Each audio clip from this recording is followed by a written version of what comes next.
Hello दोस्तों, आज की वीडियो में हम सीखेंगे कैन का यूज़ करना। जी हाँ दोस्तों, हिंदी टू इंग्लिश ट्रांसलेशन में कैन का उपयोग बहुत ही महत्वपूर्ण होता है। अगर आप यह वीडियो पूरी देख लेते हैं तो मैं आपको गारंटी देता हूं कि आपको कैन का उपयोग करने में किसी भी प्रकार की कोई भी दिक्कत नहीं रहेगी। चलिए सीखते हैं कि कहाँ कहाँ कैन का प्रयोग कर सकते हैं। दोस्तों, यह हम कुछ केसेस के माध्यम से समझेंगे और साथ ही में हम एग्जाम्पल्स भी देखते चलेंगे, जिससे कि आपको बेहतर समझ में आएगा। तो हमारा केस 1 है, जिस वाक्य के अंत में सकता है, सकती है, सकते हैं, सकता हूँ और सकती हूँ आए या क्षमता दिखाए। जी हाँ दोस्तों, जिन वाक्य के अंत में सकता है, सकती है, सकते हैं, सकता हूँ और सकती हूँ आए या फिर क्षमता दिखाए, उन वाक्य में कैन का उपयोग करेंगे। यह आप एग्जाम्पल्स की मदद से बेहतर समझें। जी हाँ दोस्तों, हमारा पहला एग्जाम्पल है वह दौड़ सकता है। देखिए, इस वाक्य के अंत में सकता है आया है, तो इसमें कैन का उपयोग करेंगे। वह दौड़ सकता है, ही कैन रन। ऐसे ही मैं नाच सकता हूँ, आई कैन डांस। तुम चल सकते हो, यू कैन वॉक। सीता गा सकती है, सीता कैन सिंग। तो दोस्तों, यह बहुत ही सिंपल एग्जाम्पल थे कैन के उपयोग के लिए। दोस्तों, आप वीडियो में अंत तक बने रहिए। आप जरूर ही कैन का यूज़ सेंटेंस में कैसे किया जाता है यह सीख जाएंगे। अब दोस्तों, हमारा केस 2 है। ये बात जरूर समझने वाली है कि कैन का प्रयोग गुस्सा दिखाने के लिए भी किया जाता है। जैसे, तुम ऐसा कैसे कर सकते हो, how can you do this. वह बिना इजाजत अंदर कैसे आ सकता है, how can he come inside without any permission. तुम मुझे हाथ कैसे लगा सकते हो, how can you touch me. दोस्तों, आप ध्यान दीजिए, इन वाक्यों में गुस्सा गुस्सा दिखाया जा रहा, तो यहाँ भी कैन का प्रयोग किया जाएगा। हमारा केस नंबर 3 है, कैन का प्रयोग दोस्तों या रिश्तेदारों से फ्रेंडली या इनफॉर्मल परमिशन के लिए भी किया जाता है। जैसे, क्या मैं तुम्हारा फ़ोन इस्तेमाल कर सकता हूँ, can I use your phone. क्या मैं कुछ कह सकता हूँ, कैन आई से समथिंग। क्या मैं अंदर आ सकता हूँ, कैन आई कम इन। दोस्तों, आप ध्यान दीजिए, हमारे पहले एग्जाम्पल में क्या मैं तुम्हारा फ़ोन इस्तेमाल कर सकता हूँ, यह दोस्तों एक इनफॉर्मल परमिशन ली गई है। तो इसको जब इंग्लिश में ट्रांसलेट करेंगे तो कैन का यूज़ करेंगे, can I use your phone. आप दोस्तों अभी कैन पर फोकस कीजिए, बाद में हम आपको सेंटेंसेस में कैन का यूज़ कैसे करना है यह भी सिखाएंगे। क्या मैं कुछ कह सकता हूँ, यहाँ पर भी परमिशन ली गई है, तो इसमें भी कैन का उपयोग करेंगे, कैन आई से समथिंग। क्या मैं कुछ कह सकता हूँ, क्या मैं अंदर आ सकता हूँ, यह भी एक परमिशन ली गई है, यहाँ पर भी कैन का उपयोग करेंगे, कैन आई कम इन। अब दोस्तों, आपको एक नोट ध्यान रखना है, कैन किस किस के साथ लगाएं। जी हाँ दोस्तों, यह भी इम्पॉर्टेंट है। कैन सभी के साथ लगता है, I you they we plural singular he she name it इत्यादि। आप किसी के भी साथ कैन लगा सकते हैं। जी हाँ दोस्तों, use of can in Hindi for all types of sentences. अब दोस्तों, हम डिटेल में सभी सेंटेंसेस में कैन का उपयोग कैसे करना है यह देखेंगे। सभी प्रकार के वाक्यों में कैन का प्रयोग सीखें। पॉजिटिव सेंटेंस यानी कि सकारात्मक वाक्य, आप पॉजिटिव सेंटेंस में कैसे कैन का उपयोग करेंगे। दोस्तों देखिए, जिस वाक्य में नहीं या कोई प्रश्नवाचक शब्द ना आए, तो ऐसे वाक्यों का अनुवाद हम पॉजिटिव सेंटेंस सकारात्मक वाक्य में करते हैं।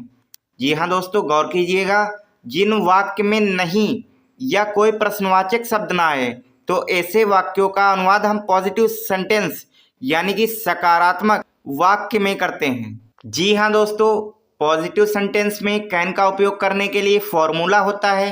फॉर्मूला यानी कि सूत्र है, subject plus can plus verb की फर्स्ट फॉर्म प्लस ऑब्जेक्ट। आप इसे एग्जाम्पल्स की मदद से बेहतर समझेंगे। जैसे कि एग्जाम्पल है, तुम खा सकते हो, यहाँ पे सब्जेक्ट तुम यानी कि यू है, खाना वर्ब है, सकते हो यानी कि सकते हो की इंग्लिश कैन होती है, या फॉर्मूले से भी देख सकते हैं, सबसे पहले सब्जेक्ट फिर कैन फिर वर्ब की फर्स्ट फॉर्म, फिर अगर ऑब्जेक्ट है तो ऑब्जेक्ट का यूज़ हम लास्ट में करेंगे। तुम खा सकते हो, यू कैन ईट, मैं कर सकता हूँ, आई कैन डू, मैं भाग सकता हूँ, आई कैन रन अवे, वह बहुत अच्छा नाच सकती है, शी कैन डांस वेल, इंसान कुछ भी कर सकता है, ह्यूमन कैन डू एनीथिंग, वह तेज दौड़ सकता है, ही कैन रन फास्ट, कोई भी गलतियां कर सकता है, एनीवन कैन मेक मिस्टेक्स, मैं आकाश में ऊंचा उड़ सकता हूँ, I can fly high in the sky. दोस्तों आप देख सकते हैं पॉजिटिव सेंटेंस में कैन का यूज इसी प्रकार किया जाएगा। आपको बस फॉर्मूला याद रखना है, subject plus can plus verb की फर्स्ट फॉर्म प्लस ऑब्जेक्ट। अगर आपको यह फॉर्मूला याद है तो आपको पॉजिटिव सेंटेंस में कैन का यूज करने में किसी भी प्रकार की कोई भी दिक्कत नहीं होगी। अब दोस्तों हम निगेटिव सेंटेंस यानी कि नकारात्मक वाक्य में यूज ऑफ कैन समझेंगे। जिस वाक्य में सिर्फ नहीं शब्द आए, जी हाँ दोस्तों, सिर्फ नहीं शब्द आए, जिन वाक्यों में सिर्फ नहीं शब्द आए तो ऐसे वाक्यों का अनुवाद हम निगेटिव सेंटेंस यानी कि नकारात्मक वाक्य में करते हैं। इसका फॉर्मूला यानी कि सूत्र है subject plus can plus not plus verb की फर्स्ट फॉर्म प्लस ऑब्जेक्ट। जी हाँ दोस्तों, सबसे पहले आपको सब्जेक्ट लिखना है, उसके बाद कैन, उसके बाद नॉट, उसके बाद वर्ब की फर्स्ट फॉर्म, उसके बाद ऑब्जेक्ट अगर है तो ऑब्जेक्ट लास्ट में लिखा जाएगा। अब एग्जाम्पल यानी कि उदाहरण है, तुम नहीं जा सकते हो, तुम यहाँ पे सब्जेक्ट है, उसके बाद हमें कैन का उपयोग करना है, उसके बाद नॉट, उसके बाद वर्ब, अगर ऑब्जेक्ट है तो लास्ट में लिखना है।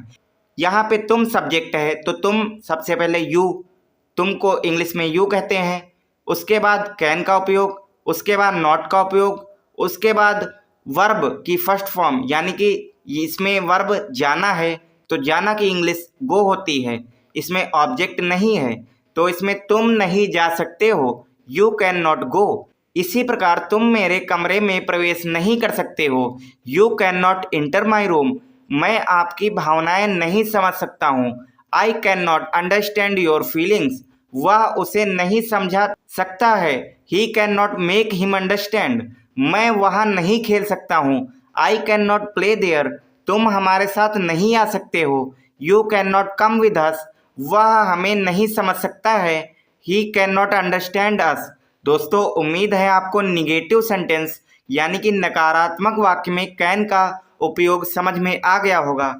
फ्रेंड्स आपको फॉर्मूला याद रखना है, बाकी सब आप बना सकते हैं बहुत ही आसानी से। Formula subject plus can plus not plus verb की फर्स्ट फॉर्म प्लस ऑब्जेक्ट, ये फॉर्मूला आप याद कर लीजिए, आपको कैन निगेटिव सेंटेंस बनाने में कोई भी दिक्कत नहीं होगी। अब दोस्तों इंट्रोगेटिव सेंटेंस यानी कि प्रश्नवाचक वाक्य में कैन का यूज कैसे करना है, तो दोस्तों ध्यान दीजिए, जिस वाक्य में क्या शब्द पहले आए तो ऐसे वाक्यों का अनुवाद हम इंट्रोगेटिव सेंटेंस यानी कि प्रश्नवाचक वाक्य में करते हैं। इसका फॉर्मूला है, सबसे पहले तो आपको कैन लिखना है, उसके बाद सब्जेक्ट, उसके बाद वर्ब की फर्स्ट फॉर्म, उसके बाद ऑब्जेक्ट, फिर लास्ट में क्वेश्चन मार्क जरूर ही लगाना है अगर इंट्रोगेटिव सेंटेंस है। बाकी सारे सेंटेंस में आपको फुल स्टॉप लगाना है और अगर इंट्रोगेटिव सेंटेंस है तो आपको क्वेश्चन मार्क लास्ट में लगाना ही लगाना है। आप इसे एग्जाम्पल्स की मदद से बेहतर समझेंगे।